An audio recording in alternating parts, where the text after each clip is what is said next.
Welcome to Up on the Bars Discussion with your host, Roy Bain.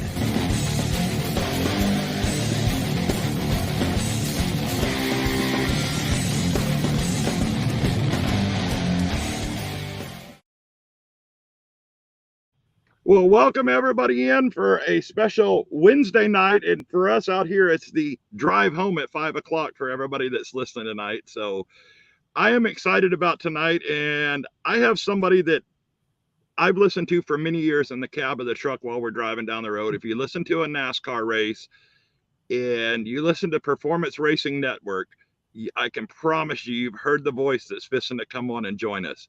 Welcome, Mr. Rob Albright, turn announcer for Performance Racing Network. Well, thanks, Roy. Great to join you tonight. Yeah. So I have to tell you your message earlier, your email to me saying, oh, we're going to try to do an hour. And he says, oh, in case I'm a dud, you can put on the hard brakes. Like, I'm being perfectly honest. I'll try not to put anybody to sleep. You'd have a pretty poor audience next week. You know, it's kind of like turn two. If all I said was turn left, turn left, turn left, turn left, I wouldn't have an audience very long, right? Right. Well, and I was worried about me being a dud. And I'm going to tell a quick funny story before we get started. When I had Kenny Wallace on, he told me, he said, for the 2 days leading up to it, I've only got 30 minutes, period. I've only got 30 minutes. Like, all right, Kenny, that's fine. I'll take the 30 minutes and smile. Sure. So I sent him the invite about 45 minutes early to make sure I had everything set up. And he joined me right then. I was like, uh-oh, now what? So I started talking to him and I was like, Kenny, I said, we're not going live for another 4. He said, that's fine. We can sit in here and talk. And I wish everybody could have heard that 45 minutes because it was highly entertaining. So we went live, and about the 30-minute mark, I seen him looking down at his phone and all that stuff. And he was excited, and you know how he gets. He kept going. So we went over the 45-minute mark. I said, Kenny, you told me you only had 30 minutes. He goes, yeah, I know. He said, I didn't have to take my phone call at the 30-minute mark. He's like, I enjoyed the questions you're asking. I'm having fun, so I didn't have to take my phone call. Well, you never have to worry about boredom with Kenny Wallace. In fact, I go way back with Kenny to his ASA days, and even before that, his older brother, Rusty. So I'm an old dog that's been involved with this sport for a whole heck of a lot of years. All right. So I want to ask you a question. I read an article. I told you I was doing research for you coming on the show this week, and it took me down a unique rabbit hole. Okay. It was an interview with Smokey Yunick's daughter. Did you ever get an opportunity to talk to Smokey Yunick? I did not. I certainly know about Smokey. I remember I grew up in Indianapolis, and so I can certainly remember some of the very unusual looking contraptions that he brought to the Indianapolis 500, and I think made every race that he entered, but certainly one of the most creative minds ever in motorsports. But I did not ever have the privilege of meeting him. Right. Well, and I asked that because they were interviewing his daughter, who actually sat down with him in his last couple of months and got his book done. And she point blank said, I didn't know anything about my dad's life. She's talked about the people on Daytona week, which we're going to get into because it just happened this past weekend. He said he would call his wife about 15 minutes early and say, hey, we got guests for dinner. And he said 15 to 30 people would show up. And there was some big names in there, like the Wood Brothers, Banjo Matthews, all kinds of names in there. And she said she didn't know what he was famous for until they started doing the book. But she said she ended up becoming the gatekeeper for his shop because he put electronic locks and slide keys on it in the 70s, which nobody had. He helped develop all that. So they had to go through her to get back there, and said nobody was allowed in his shop. And I thought that story was kind of really cool. And like I said, you brought me down the rabbit hole to see that story looking for your information. So that was very cool. Yeah, I get a little frustrated with really smart people like Smokey Yunick because I'm not that smart. I just run my mouth a lot. Well, that's what I do. Get paid to talk. Well, and that's a good thing because I want to start off with talking about you're involved in something that's your passion, and you label it as your play-by-play announcing is what fuels your passion with your church camp. So can you tell us a little bit about that? I want to talk about that because that seems to be your main focus. Okay. Lest I confuse people, I am 71 years old. This will be my 28th season of doing play-by-play for Performance Racing Network. And I will make this confession on your podcast that I've told very few people this. I've discovered as I have gotten older, I still have the same passion I've always had for racing. I still have the same enthusiasm for broadcasting the races because I know that only hardcore race fans are listening to us on the radio. And I have a very strong passion for helping my son and my son-in-law and daughter, who 2.5 years ago took over. He took over as the director of a 165-acre, 85-year-old faith-based family and youth camp in the mountains of Virginia. Now, Roy, I grew up in Indianapolis, but when I married Connie 40 plus years ago, we immediately moved about as far south as you can go to Naples, Florida.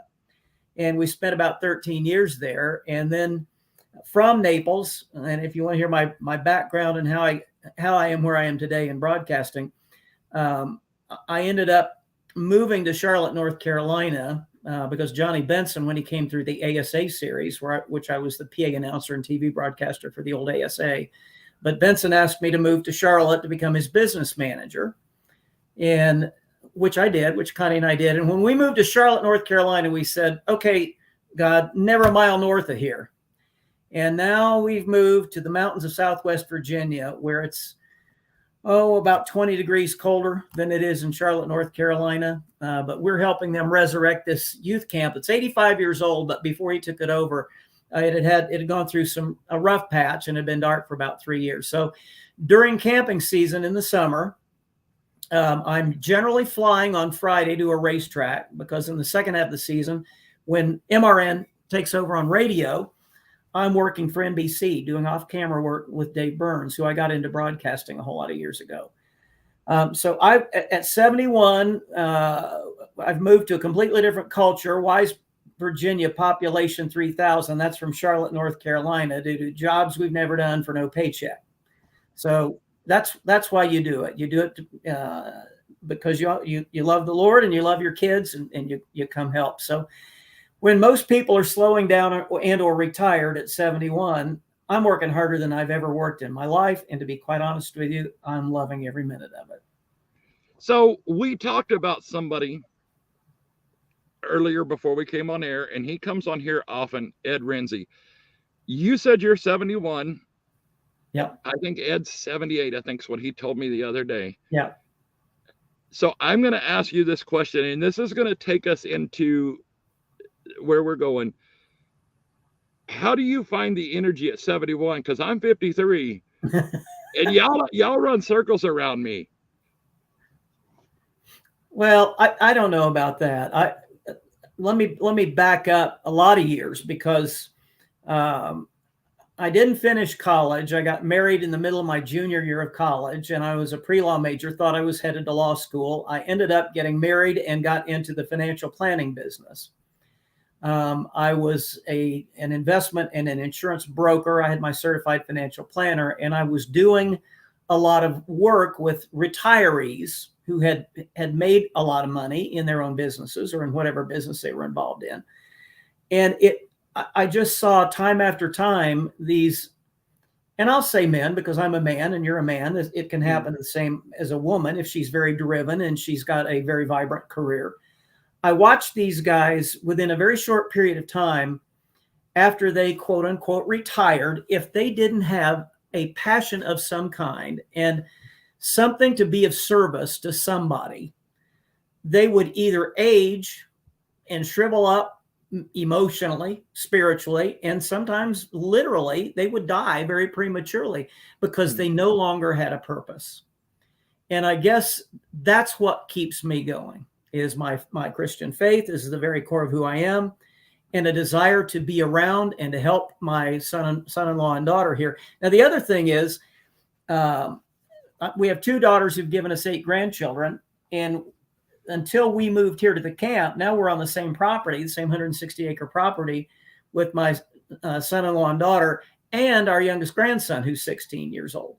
So for the first time, I'm now getting to go to his high school basketball games and be a part of that as well. So I got a whole lot to keep keep my energy up, to keep me going. And trust me, I get tired, but I'm the kind of guy that, if I can get 5.5, 6.5 hours of sleep, I'm good to go the next day. All right. So saying that and knowing that you're here with me for you a Wednesday night, and we're getting ready to kick off our live streaming to start the 2024 season, I want to tell you thank you for your time anyway, because I know what you're going through this week. Because okay, you just finished Daytona. I don't know if you do any print media or anything like that, and if you do, that's fine, and if you don't, that's fine. You still have all the notes that you had to take from this past weekend watching all the racing that was going on. Now you got to put your thoughts together, so when you hit the racetrack on Friday at Atlanta, you're ready to go. You've got that going on, and you're here talking to me tonight. So thank you for your time, first of all. So tell me, how do you prepare in this week going into your first broadcast for 2024?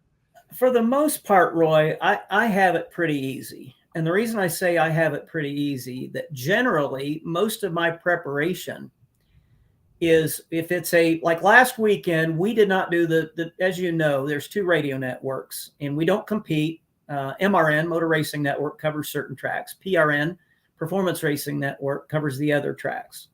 Mm-hmm. So like this past weekend, that was an MRN track. Now I watched pretty much every minute of racing that I could find on FS1, and took a lot of notes and tried to imprint on paint schemes. I call them paint schemes, even though we know they're vinyl wraps. There's no such thing as a painted race car anymore, at least not at the top levels of NASCAR. But watching and being comfortable with, when I get to Atlanta this weekend, I don't want to be seeing all these race cars in both the Xfinity and Cup Series for the very first time. And I realized that, unlike 20 years ago, and I've been on the play-by-play broadcast crew with PRN. This will be my 28th season of doing this. And I don't have to tell you, because you've been around the sport a long time too. 28 years ago, at least the top 20 teams had the same primary sponsor on their race car for, if not every race, all but maybe the All-Star race and maybe a couple of other one-offs.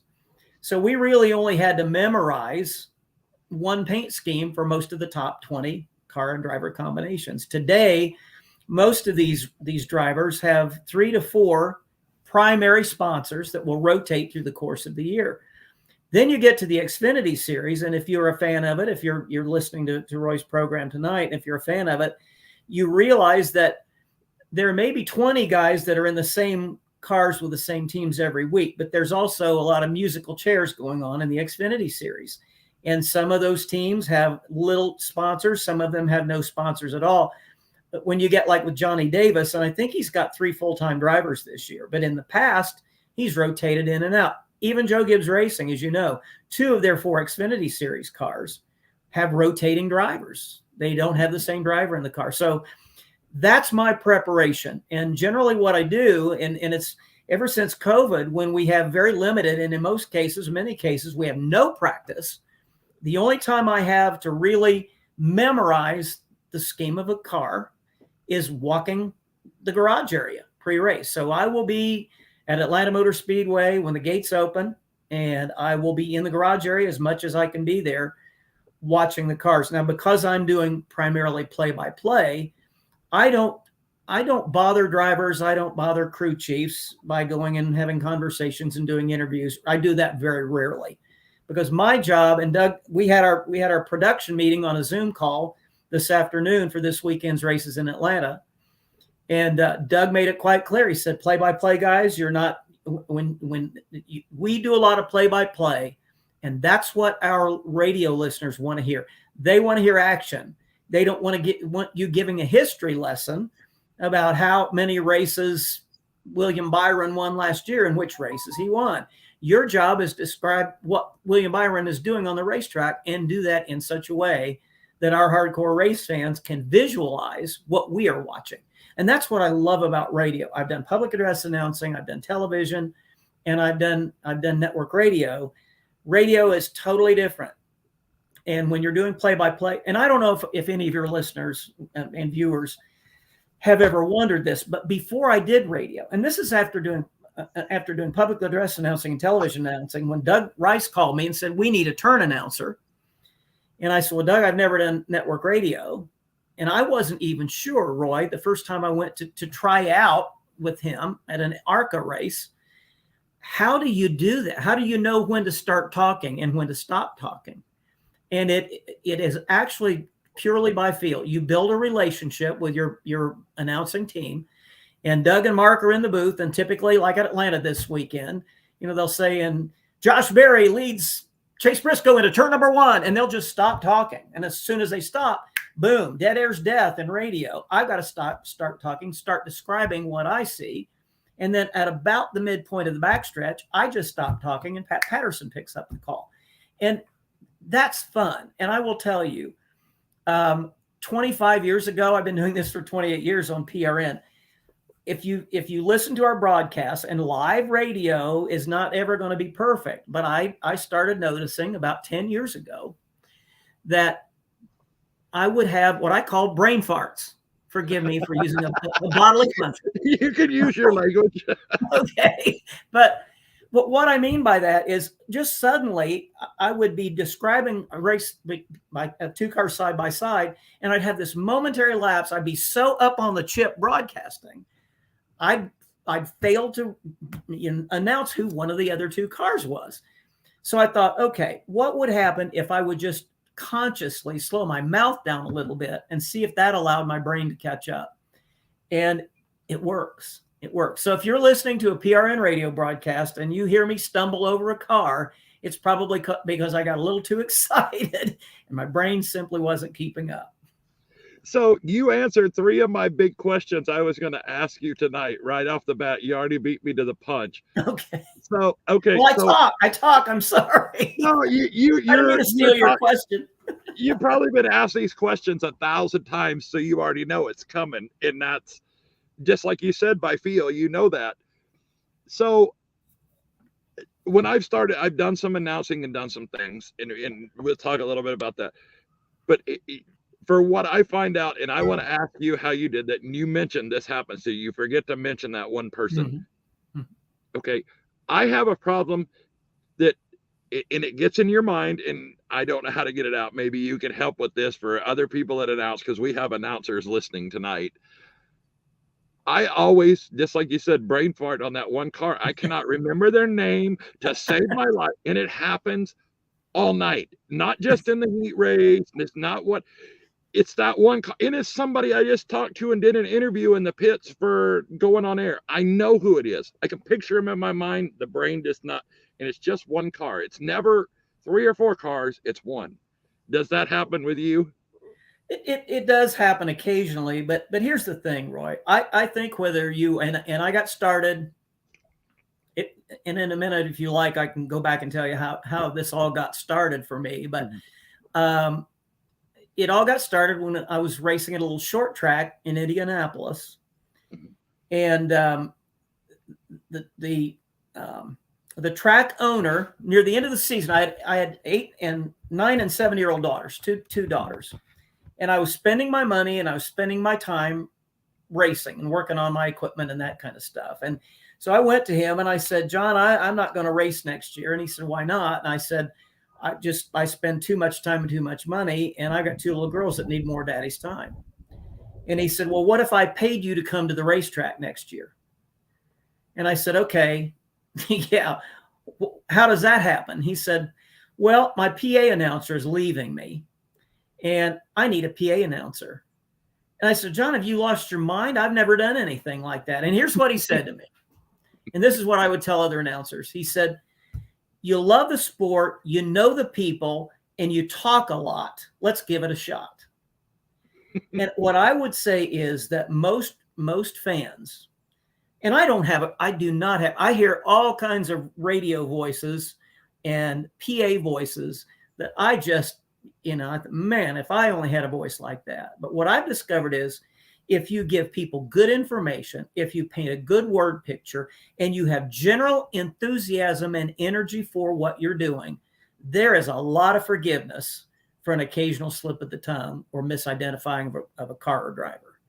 So you just keep, I mean, if you're doing this and you're excited about it and you're telling a good story and you're giving them good information, you're telling them things that they maybe don't know. Now, when I was doing the public address announcing for ASA, if you're familiar with the old ASA series, Mark Martin and Alan Kowicki and Ken Schrader, you name it. Kenny Schrader, Jimmy Johnson. We were going to short tracks for the most part, where the people coming to the racetrack were fans, but they would come to a Saturday night show, and once a year, ASA would roll into town. Now, NASCAR's not going to come to a little short track in Madison, Wisconsin, but ASA did, and it was a big deal to those people. So what I always told myself in the PA booth, and this would be something that I would say to somebody who does any PA announcing, no matter what it is, recognize you've got some people listening to you that know more about the sport than you do. And you need to say that, hey, I'm not particularly technically savvy, but here's what I understand that they did on that race car. And I try to say it in layman's language so that relatively new fans can listen. That's the opposite end of the spectrum.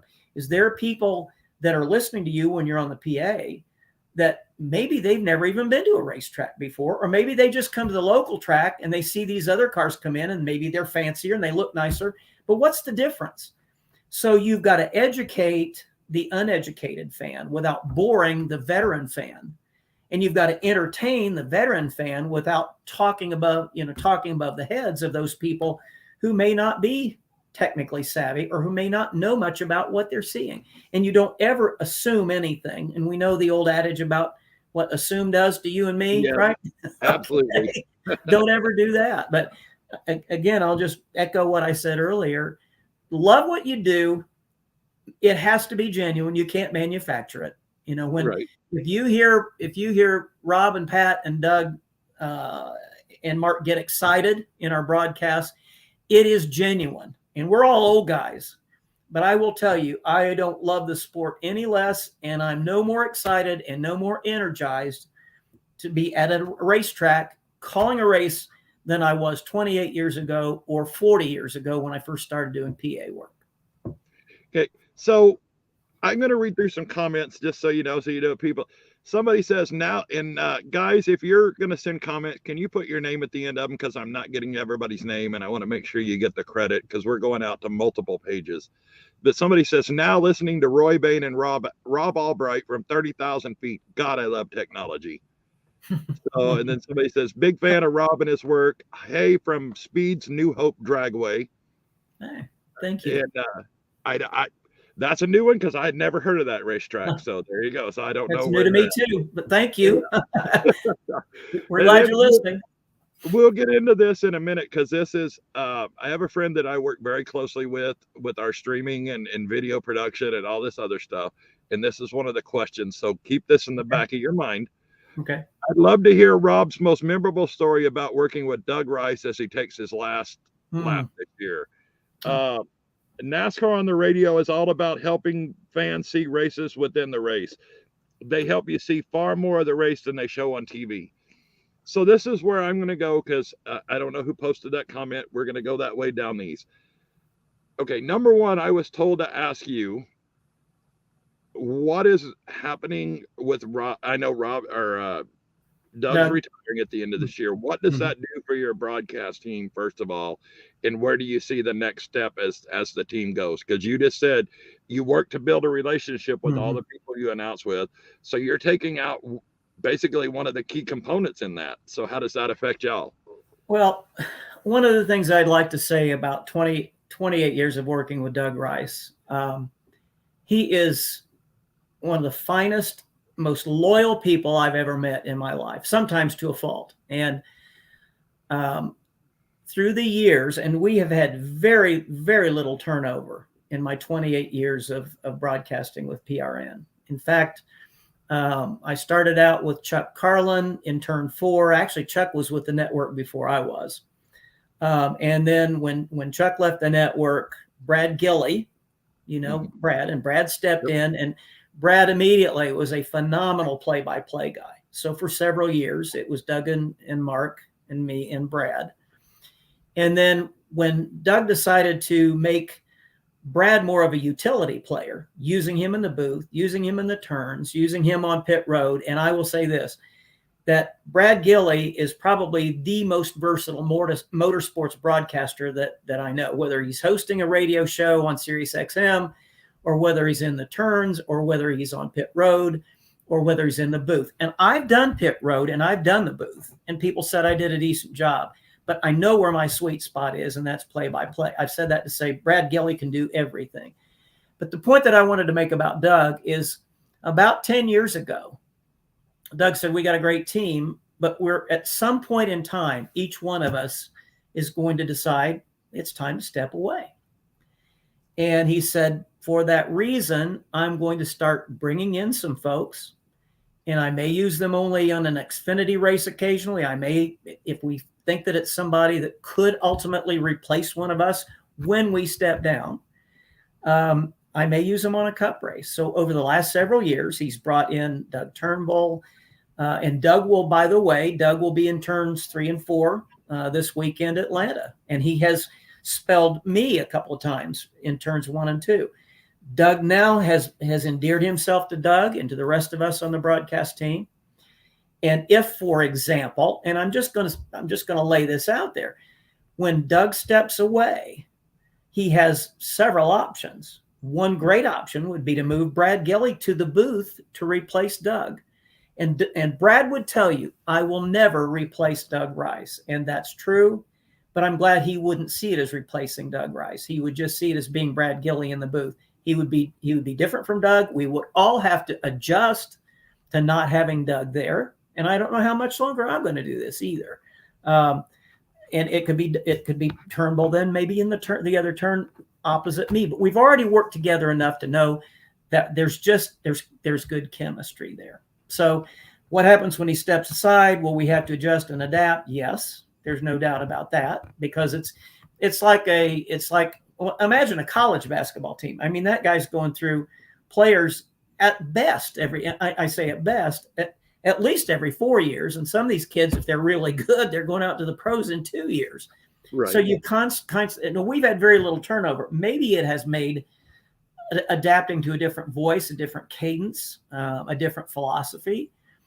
It's taken some time to adapt, but I think we're at that point now where we could do it. Did you want me to answer the question that you asked earlier about my most memorable broadcast with Doug Rice? Yes, we're on there, and I'm going to give a shout out. It's Scott Kosak from getinthestands.com. That's okay. All right. Those questions. All right, Scott. I'm going to air a little bit of dirty laundry. My dirty laundry. I told you how loyal Doug is, and I'm going to tell you, in 28 years of broadcasting, I can only remember 2 or 3 times when Doug was even mildly upset with me over something I did do or something I didn't do. But a couple of years ago at Bristol, it was the Xfinity race, and we had the most incredible finish to the race. And by golly, wouldn't you know, Roy, on the white flag lap, as they dropped now Bristol is different, where we have 3 broadcast positions on the 1.5-mile racetracks. Right. At Bristol, it's booth me, booth me, booth me. Instead of 11-second calls, it's 8-second calls, and I'm on every other time, which that is, I mean, it's tough. It puts pressure on this old man. But at any rate, I had one of those brain farts, okay? As the cars were coming down the backstretch, I got tongue-tied, and I just stopped talking. And I was listening to that race. I was just too excited. I was out of control. Doug covered for me, and the next morning, I'm in my car driving to the racetrack, and my phone rings, and I look, and it's Doug. And I know exactly what he's calling about. And Doug doesn't use, I have rarely heard him use any profanity whatsoever in 28 years, but he said, "Hey, Rob, how are you doing this morning?" And I think, just get to it, Doug. I know what and I finally said, "I know what you're calling about." And there was about 2 seconds of silence. He said, "All I know is Last night, we broadcast the most exciting finish in Xfinity Series history, and I have no bleeping highlight reel. Well,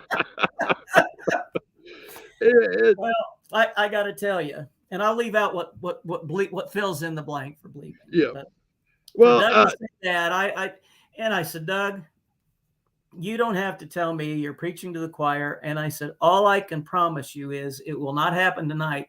And for the first 150 laps of the 500 lap cup race, I was on pins and needles trying to make sure I didn't have another brain fart.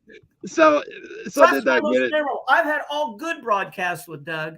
So my most memorable one is the one worst broadcast I've ever had, or one worst end of the race call. I would say that. Well, and that happens, and you just admitted it. You were in your head on Sunday when they come in there because you were thinking about it in the back of your mind the whole time, and that's when you start messing up even worse. And, yeah, you're right. You're right. And that's hard to come through. And I will tell you, if you cuss on here, it is okay. I cuss like a sailor because I was a sailor for 12 years, and now I'm a truck driver. So you're not going to offend me, and I know you don't want to because of your Christian faith. I get you. Well, but if you do, it's okay. My wife says I have a cuss word, okay? And I don't consider it so. Maybe somebody else can weigh on this. But if I have a word when I get really upset, like idiots in the left lane driving 10 miles an hour under the speed limit. Okay. And my cuss word, my one cuss word is spelled C-R-A-P. Okay. Okay. And Connie says, when I say, oh, crap, she says, you might as well say the S word because that sounds as crap. You make crap sound worse than the S word. So I'm going to tell you, and I didn't know that PRN was based at Charlotte Motor Speedway till doing the research with you. That is the only track I've been to and seen a race in person. Oh, wow. I'll tell you a story about that. We were stuck over the weekend up there, and the All-Star race was going on. It was the year that they had the big wreck going into turn one, and Ricky Rudd and Jeff Burton play fighted when they got out of the ambulance. And yeah. So we dropped our trailer at the truck stop that's just right up 85, just a little ways up there. There's an Ambest truck stop. We were parked there. I think there's a Bojangles chicken in it, as a matter of fact. So we drove down to the racetrack, and we started down the road off 85 towards the track. And we started seeing people starting to park in the ditch. I've never been to a NASCAR race, so I said, maybe these people know what we're doing. We're in a semi truck, so I pulled down there. We backed in the ditch, parked the semi in the ditch. And we walked probably 2 miles into it. It's like, oh my God, a fat man can't walk that far. Oh, and on top of it, Charlotte humidity. I don't do humidity well. I don't like humidity. I hate it. So we walked in and we walked up the gate. We didn't have tickets, and we bought tickets for $50, and they were literally right at the start finish line. I thought, this is actually very cool. And they had the concerts go. They had the ARCA race was still going when we got in there. So we got to see the end of that one. And then they brought the bands out there playing. They were literally right in front of us. Like, man, these are great seats. These are awesome. Until the cars came on the track. That wall's pretty tall down the front stretch, so you can't see them. You see them come out of turn 3, and you see them going into turn 1. I was like, now I understand. And I'm not criticized. I love the races. I enjoyed seeing it. It was an awesome adventure. But I don't think I'll go back for the very reason we watched half of the race because of the haulers and everything else up on the Jumbotron. And if I'm going to watch the race on a Jumbotron, I'm going to watch it in my living room under the air conditioner where I'm not dying. So but that is the only time. And I'm glad I experienced it. It was awesome. Because if you watch it on TV, it doesn't put it into perspective of how big the racetrack is until you get to see it. Yeah. I've driven by Daytona. I've driven by Talladega. They're humongous. They're monstrous. Yes. Yeah. In Talladega, all the porta-johns that are setting out there when they're not racing puts it into perspective of how many people are there. There is a ridiculous amount of porta-johns out there in their parking lot. So, yeah, I through the years, I've been blessed to be able to take some friends to races that had never been to a race and that said, well, you know what? I really am not a race fan and blah, blah, blah, blah, blah. But yeah, I'd kind of like to go once. I've never taken anybody to a race that they didn't say afterward, I had no clue how loud, how fast, and how exciting it is.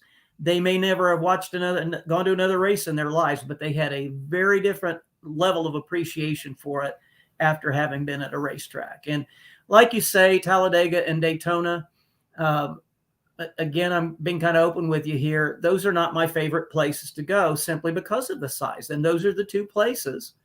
Now, the second half of the season, when I'm working with NBC TV, too old, too gray, too fat, too many grandkids, which is 8 to do on camera work anymore. But I do a lot of work behind the scenes on NBC TV. I just as soon watch Daytona and Talladega at home. Now, everybody should, if they really want to, be able to go and see each one once. You do have a different perspective when you're in person at those racetracks. But I would say to somebody, still the most fun you can have is going to a local short track, and go to a local short track and enjoy that. And then I know you're in the Pacific Northwest, right? And that's pretty much all you've got out there right now is short tracks. If you get an opportunity to go to a 1.5 mile racetrack, go to a 1.5 mile racetrack. Dover. Here's the thing about Dover and Bristol specifically, and now Atlanta.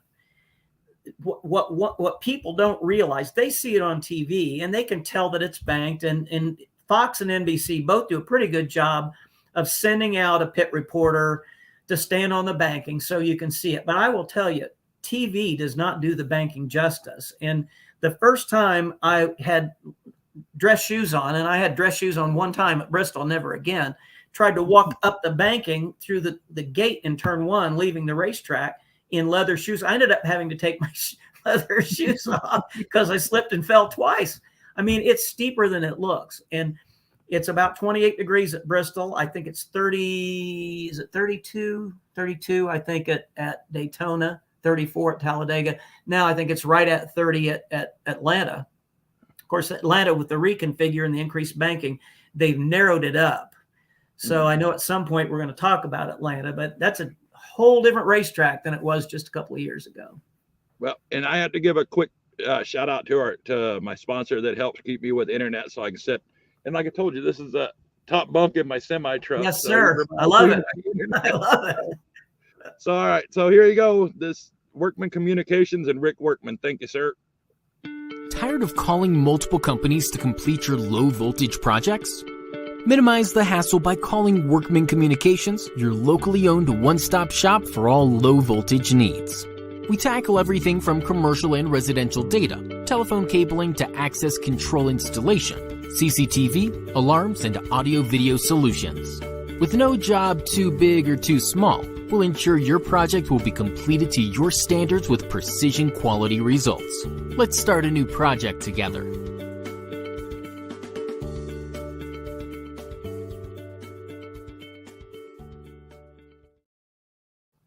Thank you, Rick, for all you do for us and the Pro Stocks. Appreciated it much.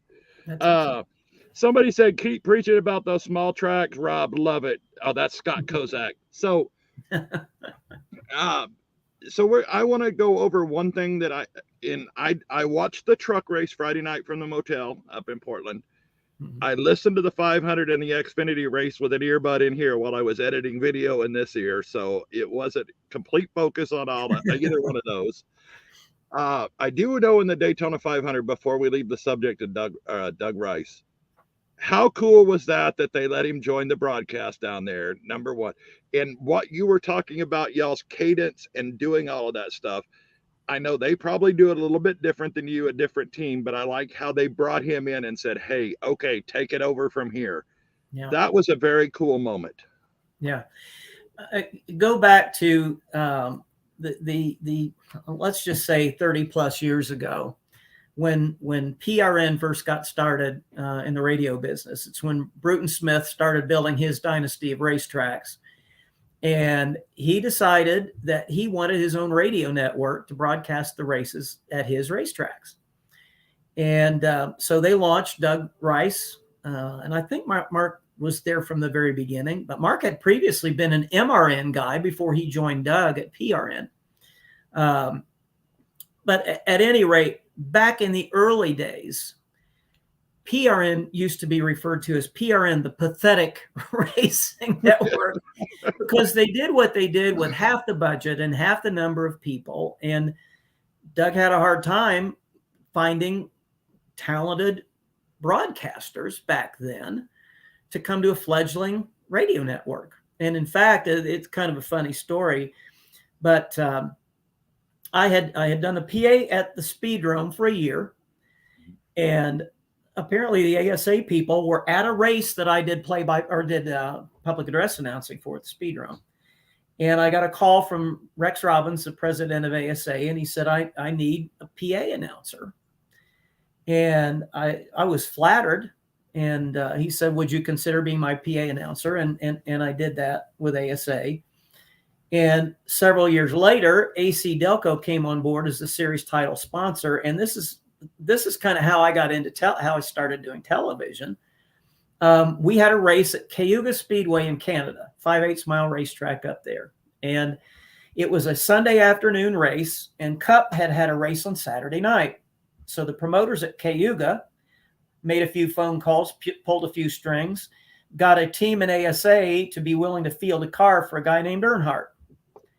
So they announced that Dale Earnhardt Sr. was coming to Cayuga, Canada, and he was going to run in the ASA race. He wasn't there for practice or qualifying or anything else. They were just giving him a promoter's option to start in the 20th position, which probably made some of the ASA drivers not very happy, but I understood why they did that.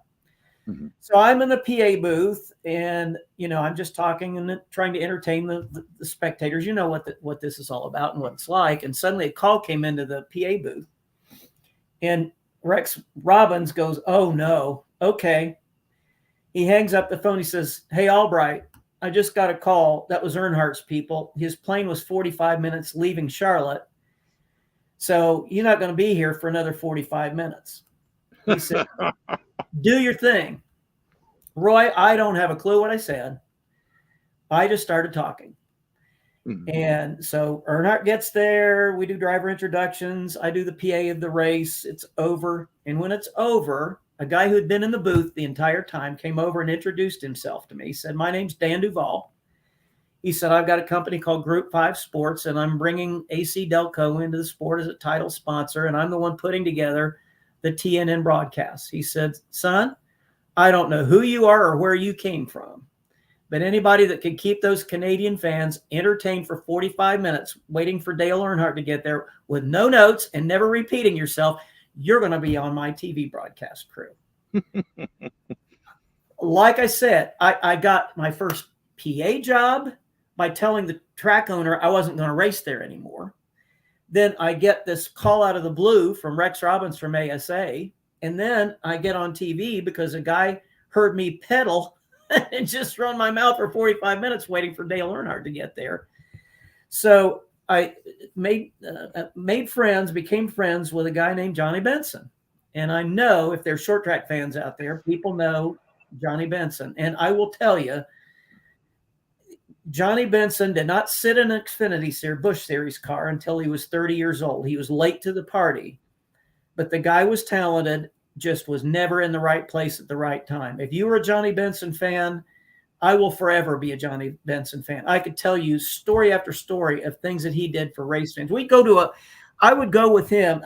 Let me just say this before I go there. I say we became friends.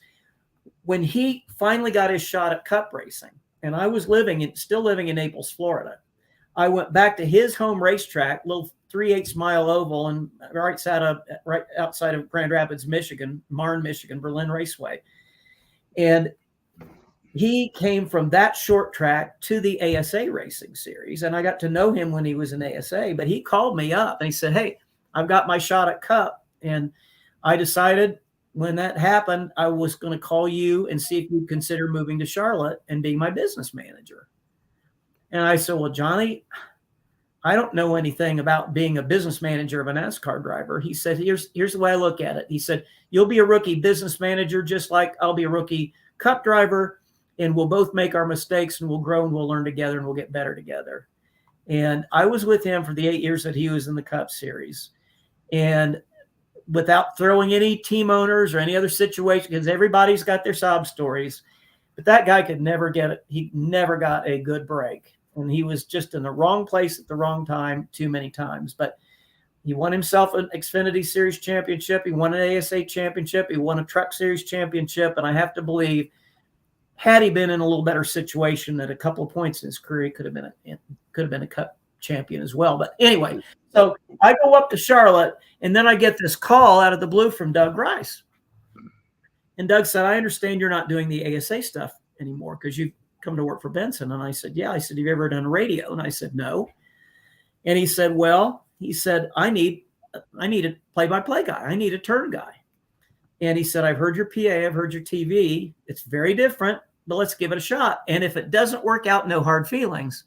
And I had the gall to reply to him and say, well, that's two-way street. And he said, what do you mean? I said, I don't know if I can do that, but I also know I don't want to be a part of a radio network that's referred to as the pathetic racing network. And he said, that's why I'm calling you, because Bruton said we're either going to get better or we're going to get out. So that was 28 years ago. He gave me a shot at radio, and I guess I did okay. And yes, I'm going to be really, when I think about not being part of that broadcast team with Doug, it hurts my heart because I love the guy. Yeah. And that when you work that close with that many people in that tight grip like that. And I mean, you got to be, I would love to do an after dark special on what y'all do away from the racetrack, because I'm sure there's 1,001 stories in there. You know what? You can come to Camp Bethel in Wise, Virginia, and help the old man repair a toilet or two. Okay, I could do that. That's away from the racetrack for me. Okay, yeah. glamorous life of a big time NASCAR broadcaster. Yeah, well, I know that Virginia countryside. I was stationed in Norfolk for quite some years. Okay. My first, I grew up watching the Firecracker 400 at home in New Mexico on TV because it came on the 4th of July. Yeah. Big day. We turned in between the fireworks and all that other stuff just to see what was going on. Uh-huh. I was rodeoing in North Carolina, and I had a friend that lived in Hickory. And he said, and we had a rodeo in Hickory. So we went down there and we stayed at his house. And it's a religion in North Carolina, and people, if you haven't been there, you don't understand this. His family on Sunday, everything stopped. The race went on, and nobody did anything that day. And that was my first realizing what it was. And then since then, I've been to Caraway Speedway up there. I love it. Uh-huh. Been to Lenoir, whatever you want to say, city, Tennessee, to the big dirt track that used to be Atomic Speedway there. Yeah. Got to see that.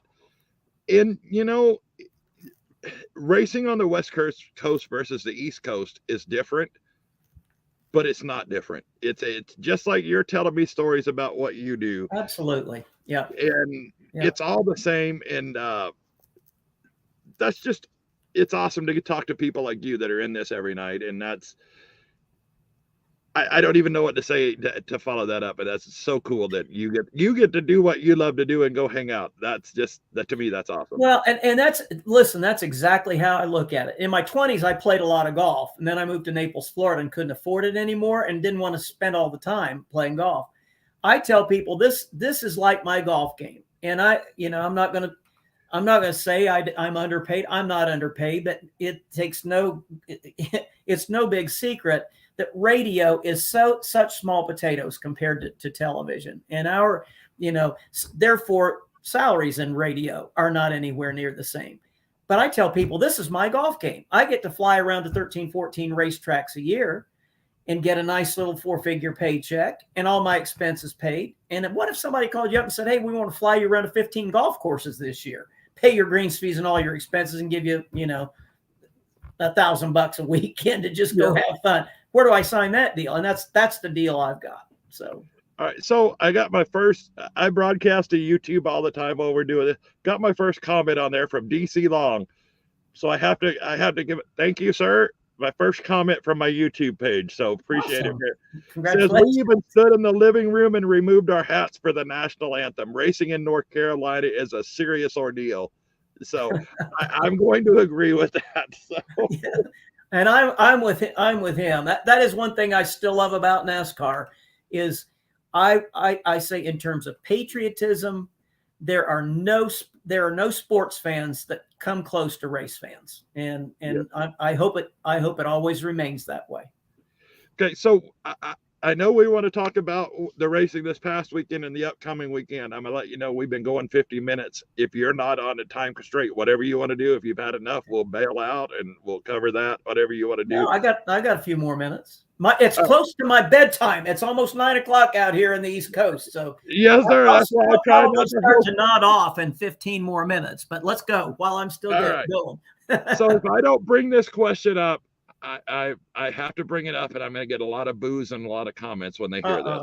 Well, I get them for my whatever answer I give you too. Go ahead. No. This is not it, because I bring it up all the time with people. Okay. What do I do when I have to go to the bathroom when I'm doing a broadcast? No, we're not going to go there. That is the most often asked question that I have and that race drivers have. Now it's a question that I want to ask. I was a Danica Patrick fan. Okay. What I was a fan of is she didn't care whose face she got into. She was a spitfire all the time. There was not a huge reception in NASCAR for her, in my opinion.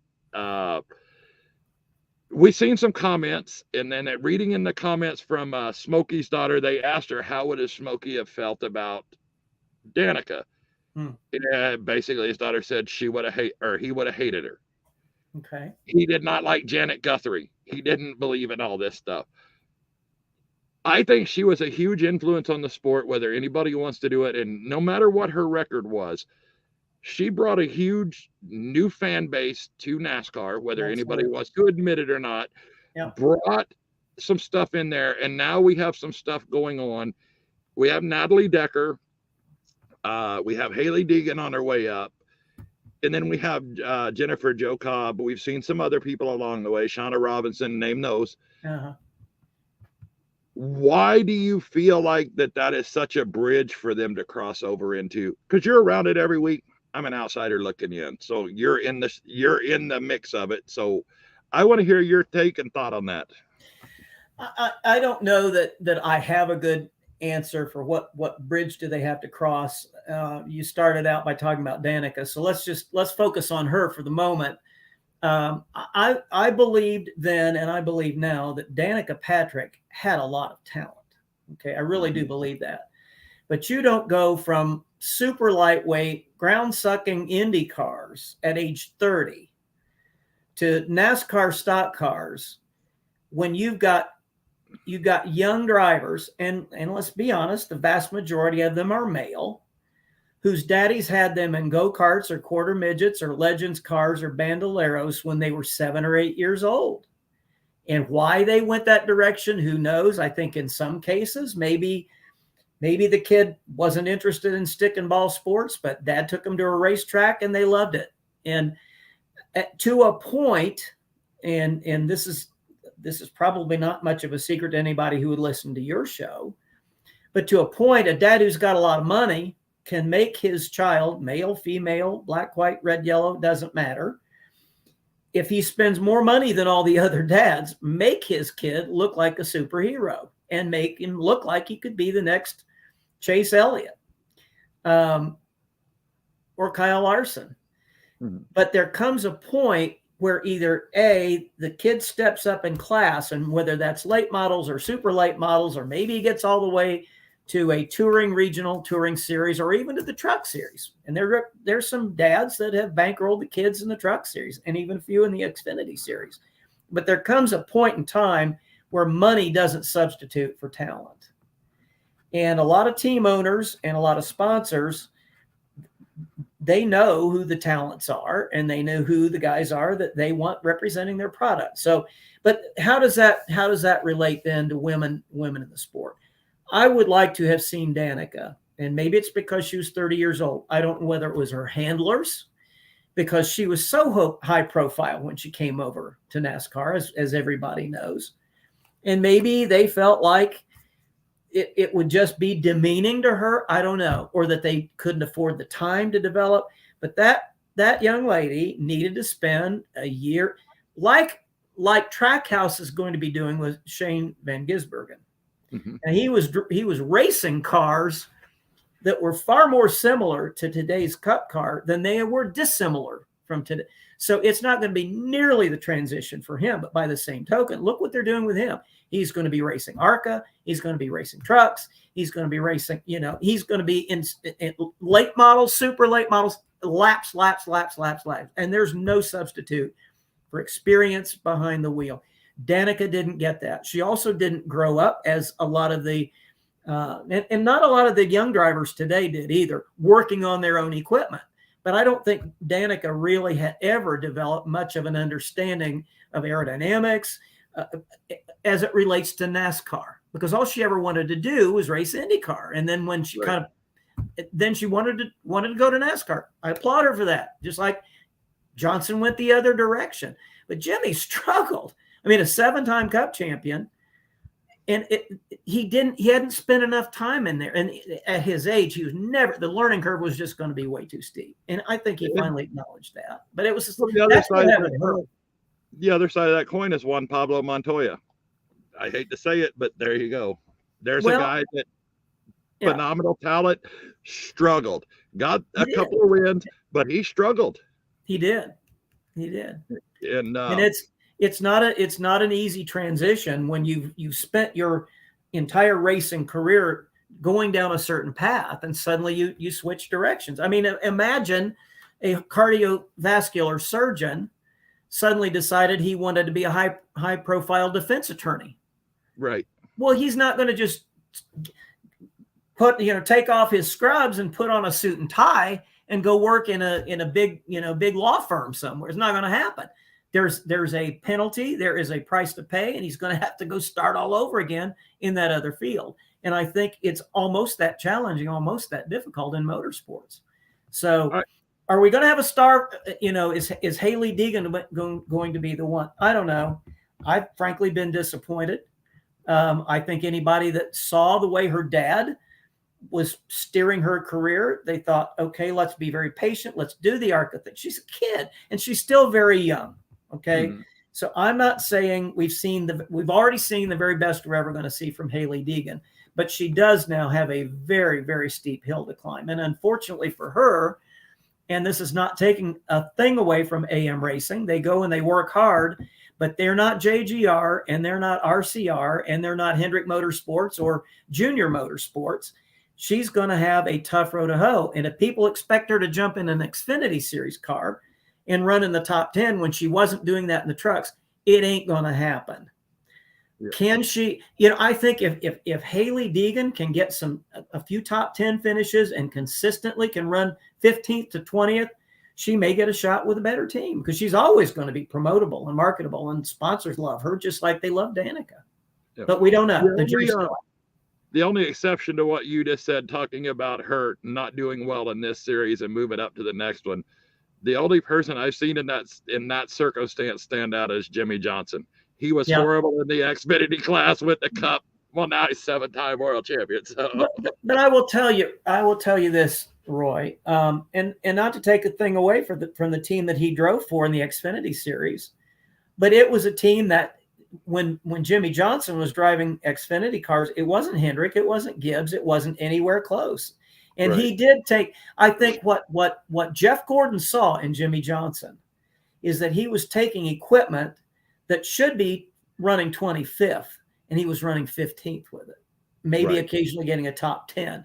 And he said, this kid has a lot more, because I don't care how talented you are. And a lot of race fans, casual race fans, they think that just because a guy is named Kevin Harvick, and Kevin Harvick is a superstar talent, there's no question about it. But if Kevin Harvick had been driving for a one-car team like Ricky Stenhouse Jr. is doing, and again, not to take anything away from that race team, they're wonderful people, but he's fighting an uphill battle because he doesn't have 3 teammates and the economies of scale on research and development and engineering, and it is very, very difficult. So we just have to be really careful when we start to judge somebody by the way they're finishing. That's why I say the jury's still out on Hailie, and hopefully she will do well enough with this mid-tier team that somebody will go, you know what? She deserves a shot with a better race team. And we'll see. Right. I look at what Ryan Priest did. Okay, Ryan Priest went from modifieds over to the Xfinity Series, driving for Johnny Davis Racing. Johnny's a wonderful guy, but he's running on a fraction of the budget that everybody else was. And everybody watched Priest take 30th place cars and run 20th. Mm-hmm. And then Priest made a decision. He said, I'm going to gamble and chips all in on a few races with Joe Gibbs Racing. And what happened? A kid that most people would have said is never going anywhere in NASCAR. You might as well just go back to the modifieds. He wins a race for Joe Gibbs Racing, and now he's with Stewart-Haas Racing in the Cup Series. So it's all about opportunities. That's why I said that Benson never had what he really deserved in terms of opportunities at the Cup level. Right. So on the last, I'm going to ask you one question, then we'll cover your weekend and we'll get off here and end it and all that stuff. Okay. So in all the time, I know you've seen some of the most low points in racing that we've all seen. We don't need to name any of them specifically. I know in watching your interview, you mentioned one of those specifically. How do you as a broadcaster, because you don't want dead air, but when you know that there's a bad crash, so I'm going to bring up the Ryan Newman Daytona crash. Uh-huh. If you were watching it, you knew it was bad. Mm-hmm. You didn't know how bad it was. So now you have to take the person that wants to know how bad is it in the truck, what's going on, take their focus away from it, draw it elsewhere while you're on the radio. You already have to do twice as much work as the booth person. I don't care what anybody says. You painting that picture is way harder than, hey, look what's on your TV. It's not the same. You've already mentioned that. So how do y'all cover those moments? And do y'all have a plan in place for those moments? Do you have in your pre-race saying, if something like this happens, here's how we're going to handle it? We don't have a specific plan like that. I guess through the years, we've had enough weather delays. We've had enough severe accident delays. And I think it was my second ever race with PRN. We were at Atlanta. Mm-hmm. And Steve Grissom had a horrific crash right in front of me, flipped down the backstretch. And I was sure that Steve Grissom was not going to be with us any longer. But one thing that I remembered Doug Rice saying to me is he said, we're going to have crashes. We're going to have some bad crashes. Never, ever, ever speculate about anything until we know something of a certainty. Describe what you saw. Describe where that race car is sitting. Describe what you're watching as the safety crews go to the aid of the driver. Now they've got the window net down. You have to let your fans know what's going on. I mean, you don't keep them completely in the dark. But I really don't know from my broadcast position any more than the guy that's riding down the road in his 18-wheeler like you, or than somebody who maybe have the TV on, got the volume turned down, but got the radio broadcast up because they're going to get more information from radio. So, I mean, we always think from this perspective. Number one is don't assume anything. Don't assume that it's a serious injury. Hey, Priest's flip at Daytona last year was horrendous. And to see him and Newman the same way, to see them come out of those cars, when maybe in our minds we are thinking in our minds, oh my gosh, I wonder how bad he really is. But we can't communicate our own emotions. We just have to communicate what we see and what we know. Mm-hmm. And you can never go wrong doing that. You know, if all we're doing is reporting what's going on, even if we do, and I've been there when there's been a fatality, but you never assume anything until it's confirmed and until somebody says to you, he's being transported to the hospital. He's got, leg and shoulder injuries. Okay. Or he's got a head injury, or he was conscious and alert if you know that, then you communicate that to the race fans. And anymore, almost never do they give up on somebody at the racetrack. They'll work on them, and sometimes, I mean, Ryan Newman's recovery was nothing short of a miracle. It really was. But again, you just have to be honest with what you know and not speculate. And then that doesn't mean that the other drivers that you still need to go, if the red flag is out and they're stopped on pit road and they're told to get out of their cars, you go have a conversation with the drivers and you say, okay, how was your car? Because that's still, the race is going to continue no matter what happens, whether that guy's okay and he walks off on his own power, or whether they cart him off to the hospital in an ambulance. The race is going to go on. Right. All right. So, Willie, that is a very solid answer, and I appreciate that, because if you're around racing any length of time, you're going to see incidents, and we kind of have a thing, and everybody's like, well, why don't you show the crashes when that? Because number one, that person has a family that may be watching your live stream or whatever at home. You don't do that. It's respect. And that's my opinion. Now, whether that's right or wrong, that's my opinion. And that's how we do it. So tell me, over the Daytona weekend, what was your biggest takeaways? We saw a first-time winner in the trucks. I don't know about the Xfinity Series. And then we saw William Byron pick up the win. We all saw that.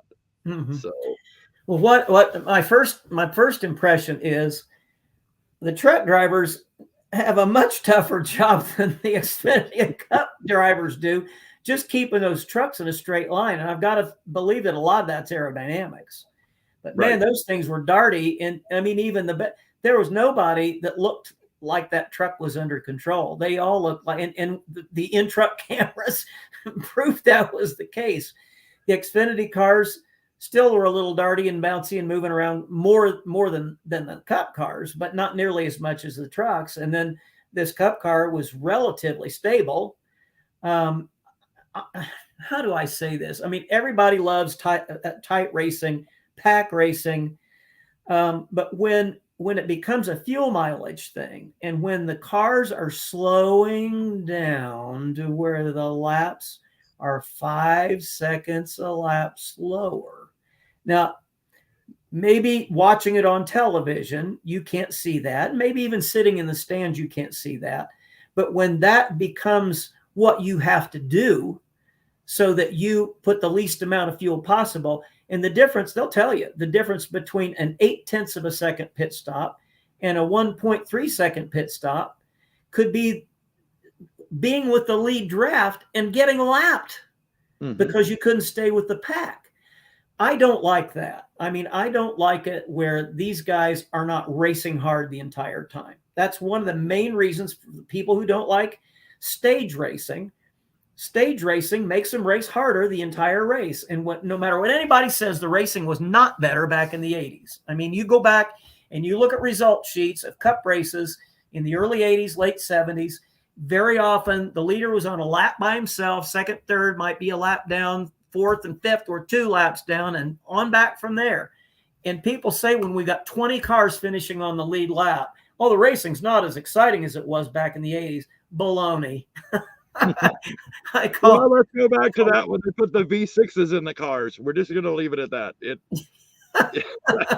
Am I wrong?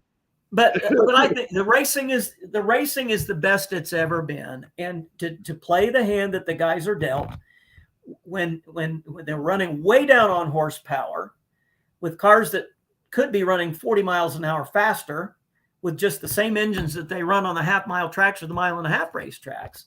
But because we can't have them going 230 miles an hour because the stinking engineers and aerodynamicists are so good at what they do, they would be going too ridiculously fast. I get all of that.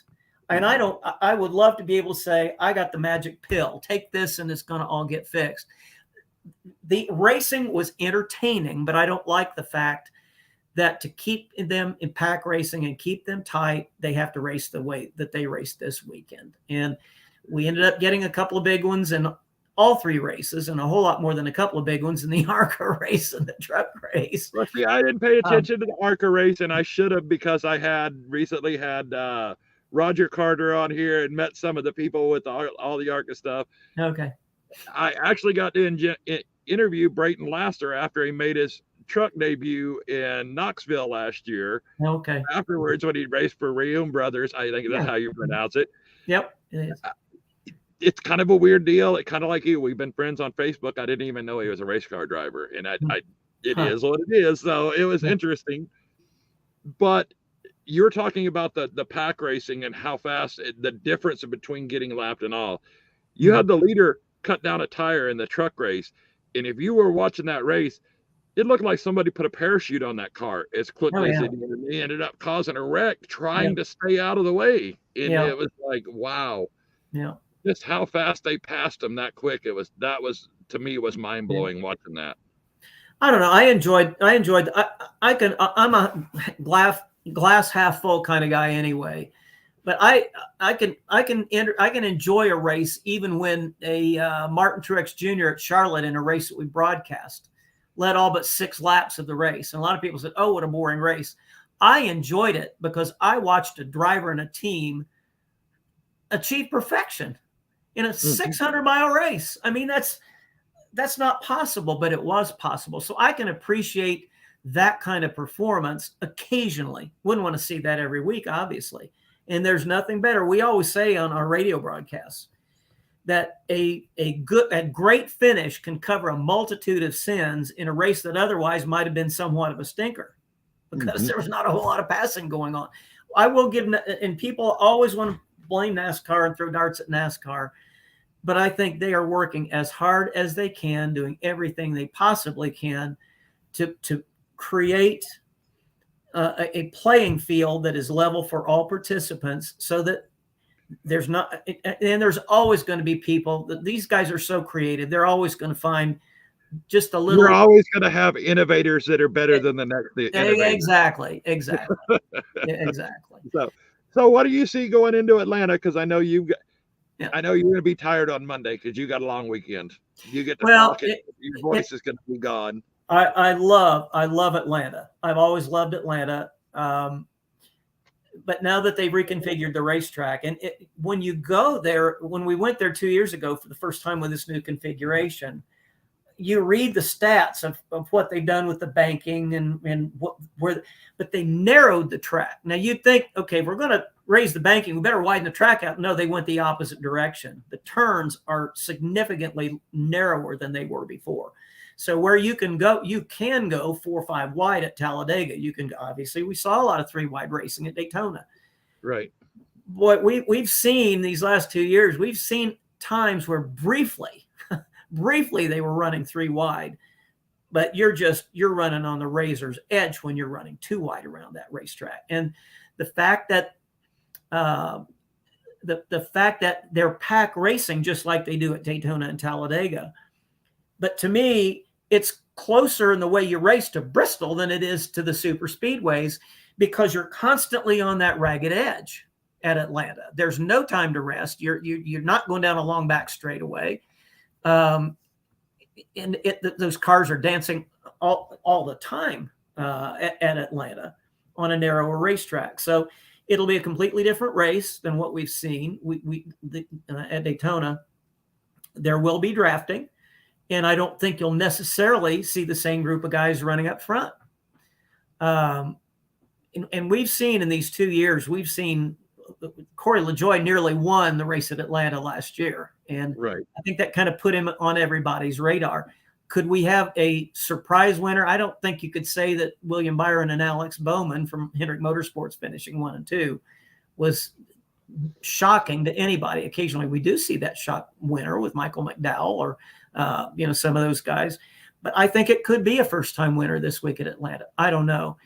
It's going to be a step closer though to the 1.5 mile tracks that comprise the majority, not the majority of races, but 1.5 mile tracks. We have more 1.5 mile tracks than we do have any other size or style of racetrack. And this is kind of a hybrid between the 1.5 miles because it's that distance, but with the banking and the speed of in the racing, the pack racing that you'd see on a super speedway. So it's its own animal, and I'm excited about it. I think it's going to be a whole lot of fun. And people always ask me who you picking to win. it's a kiss of death if Rob Albright picks somebody. If a driver ever hears me say so-and-so's going to win, they might as well just take it to the garage right now and don't let it wreck. Don't get it wrecked. Yeah. Well, and that's it. I'm not going to put you on the spot because I try not to do it because I know you have to maintain a certain level of objectivity. Right. And that's it. And DC Long, Rob answered that question a whole lot earlier when he was talking about Bristol and a super speedway. Yes, it's vastly different. Instead of every 15 to 20 seconds on the mic, every 8 seconds he's on the mic back and forth with the tower. He said it's very, very, very chaotic. So are you glad or unhappy that they're not putting the dirt back on Bristol this year? It was a wonderful experiment. We proved that, yes, these cars are capable of running on the dirt. We simultaneously proved they really weren't designed to be run on the dirt. And Bristol is Bristol. You know, to have a dirt track, a half-mile dirt track, let's go to Knoxville or let's go to Eldora, okay? And I know the trucks have been to both of those racetracks, and they've put on a heck of a show. If we have to, I don't think we need to prove that we can race on the dirt anymore with the Cup cars. We've done that. But in answer to your question, I am thrilled that we'll be calling a race on the concrete this coming Saturday and Sunday. Okay. So Chicago street course, yes or no? Oh yeah, I was there with NBC, and on Saturday morning we walked around the entire circuit with a couple of crew chiefs and drivers. And I mean, honestly, there was far less crashing than I thought there would be. There was no margin for error. Those Cup cars looked so big on that race course. The quality of the racing blew my mind. And the fact that Shane Van Gisbergen won the race, it was a big surprise, but it shouldn't have been, because our guys are great road racers, but our guys have never raced on a street course before. So flat, running over manhole covers and everything else, they've never done that. And that's about a third of the races that he has done in his racing career, with 3 championships and 80 race wins on that type of race course. So with the similarities between the Australian touring cars and our Cup cars being he didn't have a real steep learning curve. And he just knows where. I mean, his goal was to take the vinyl decal off the mirrors on the walls, and he pretty much did that. And the fact that Justin Haley at the end of the race was able to keep up with him was mind-boggling to me. But with all the weather we had and everything, we need to go back at least one more year, and then that too may have run its course. And I believe you didn't ask me about the LA Coliseum. Another good experiment. It's a fun experiment, but no, let's not do that anymore. I just wanted you to bring that one up because I didn't pay attention to it because it didn't matter to me, and we'll leave it alone.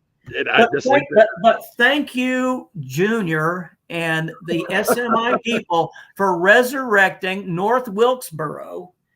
I have been one of those old school guys that, man, Rockingham and Darlington almost died, and then it was resurrected, and North Wilkesboro is back. And driving by that place, and I was driving in that area very frequently, and I got sick just driving by there, seeing the state of disrepair. And now I couldn't be more excited that we've got that back, and that's where our race is. I'm going to share my 2 cents, and we'll end it on that, and you can respond to it, and we'll end the show right there. I'll be honest with you, never followed Junior when he was racing. I don't mean to be disrespectful to him when I say that. Just wasn't my whatever. I like following Ward Burton and a couple of other drivers that I liked and that were in the back of the field, whatever. But what he's done since he's left the sport, I listened to his show just earlier with Ray Evernham, right? But I just ended it when I parked the truck to get on with you. What he's done there and what he's doing with his podcast is absolutely phenomenal. I'm a huge fan of everything he does on that show. I like that they listen to what he says. I covered for TNN. I covered a big late model race at Myrtle Beach Speedway, and Dale Earnhardt Jr. was there with his own equipment. Later, I found out that his dad told him, you go do it on your own. I'm not giving you a dime. I'm not giving you any help till you prove to me you can do it on your own. And he did exactly that. But he was, I mean, I saw this zit-faced kid crawl out from under his late model, and he was a dirty mess. And I tried to do an interview with him. He couldn't put two words together. And I have to admit, I said, oh, I hate it for this kid because he seems like a nice kid. He'll never amount. And he went a lap down. He's one of the first or second cars to go a lap down in that late model race. I said, he'll never make it as a driver. I wouldn't have ever even possibly conceived that he could be a broadcaster someday. But he is the hardest working young man I know. And he is as genuine and humble as the day is long. He knew he had a heavy load to carry, being the son of the guy that he was the son of. He never tried to be his dad. He never leveraged his dad's name. All he wanted was an opportunity himself. And he has always wanted to be loved as a person first and never as a superstar. And he's become a superstar broadcaster. I couldn't agree with you more, Roy. I mean, and it's all because of his passion for it. And it just comes across. And he'll get guys to talk about things and give answers that they won't share with anybody else because he's just so hard to say no to. You know, you can't hide your cards I wouldn't want to play poker against. Well, now I would want to play poker against him because he's totally transparent. But he's as good or better a broadcaster, and he was a very talented racer. I know he didn't have the resume to show what his dad accomplished with 7 championships, but he deserved absolutely as a driver, as an ambassador, and as a broadcaster to be in the Hall of Fame. No question. Great. So one moment that stuck out in my mind with him is when he had Kevin Harvick on there talking about taking over after his dad's accident and everything went down. To hear both sides or both people that were involved in that talk about that. Yeah. And it was a completely, their burdens were completely different. Right. But neither one of them had all of that stuff. And to see them talk about it was so cool. And when Ken Schrader told him all that stuff on his show, I don't care who you are, if you didn't have a tear in your eye, you are broken. Yeah. Period. Yeah. Seeing that, and then the fact that he was an innovator. His dad was the guy that drove his car with a broken back, broken hip, all that other stuff. Dale Jr. changed that mold to saying, hey, quit being stupid. If you got an injury, don't drive. What is wrong with you? Yeah. And he's changed that. You've seen Kurt Busch, numerous of them saying, hey, he's a leader, whether anybody ever wants to admit that. And that's what I like about what he's doing. DC Long said, awesome show, Mr. Bain. Thank you for having Rob Albright on the show. I'm a fan of you both. What an awesome asset to racing history. Godspeed, gentlemen. Wow. Any party ask for any more than that. That's awesome. That's awesome. I've enjoyed every moment of it, Roy, and I hope what comes through is I love what I do. And there will come an end at 71 years old. How much longer can I do this? I don't know. Doug asked me several years ago, how much longer do you want to do this? I said, well, are you trying to tell me my work product's not good enough anymore? He said, absolutely not. He said, I'm kind of getting tired of the travel. I'm tired of the travel. I'm now living in Southwest Virginia. I'm driving an hour and 15 minutes to the little airport in Bristol and then flying to Charlotte or Dallas or Atlanta and getting on a different plane to fly somewhere else. I don't like it. I like my own bed at home. I don't like hotel bedrooms. But I love when I get to that racetrack and I'm in that environment and I am doing something that I am passionate about. And I hope you could be that driver that lands. If you could be the driver that lands in the airfield at Iowa, walk in, do your broadcast, get on the plane and go home, it'd be a different story, right? Yeah. Yes, sir, it would. Yes.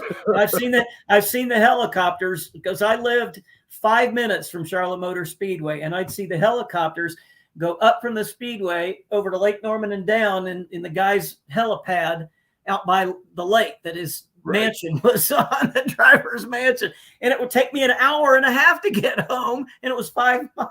else because I'm just in my car, But anyway, I love it. And when the time comes that I'm just not getting it done, I want somebody to tell me.